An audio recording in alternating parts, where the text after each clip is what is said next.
Patka koja nije volela vodu. Bila jednom jedna patka koja nije volela vodu. Nije volela da pliva, ni da vesla.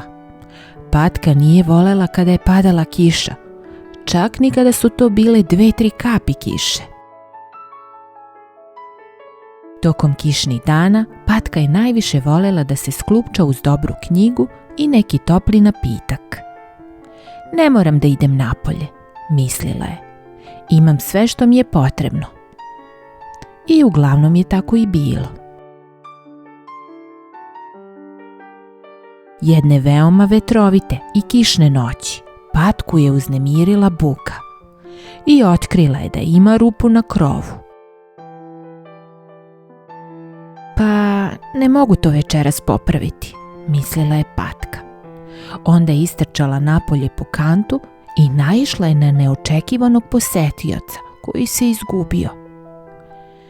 Zašto se ne odmoriš ovdje tokom noći gdje je toplo i suvo, upitala je patka.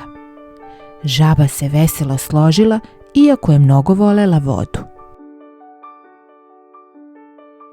Sljedećega jutra, reče patka, moramo te odvesti kući, ali prvo da saznamo gdje ti se nalazi kuća. U redu, reče žaba. I tako su krenuli.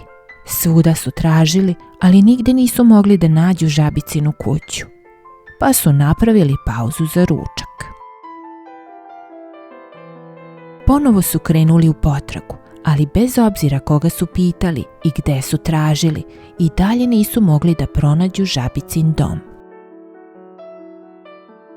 Te večeri su zajedno večerali, čitali jedno drugome priče, poželeli laku noć i otišli u krevet. Sljedećeg jutra svratio je pelikan. Zdravo, žabice, daleko si od kuće, reče pelikan. Čekaj, kaza patka, pa ti znaš gde žabica živi. Naravno, preko puta u sljedećoj reci. Jel ti potreban prevoz? Upita pelikan. Na rastanku patka je dala žabi 2 poklona, knjigu u znak pozdrava i kišobran. Žabica je se zahvalila i nekoliko trenutaka kasnije je otišla.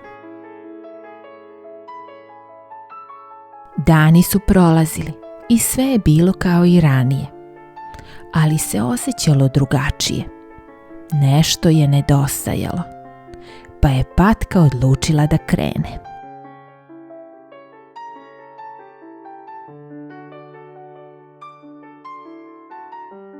Iako je lila kiša i vetar je duvao u lice, patka nije odustajala, dok iznenada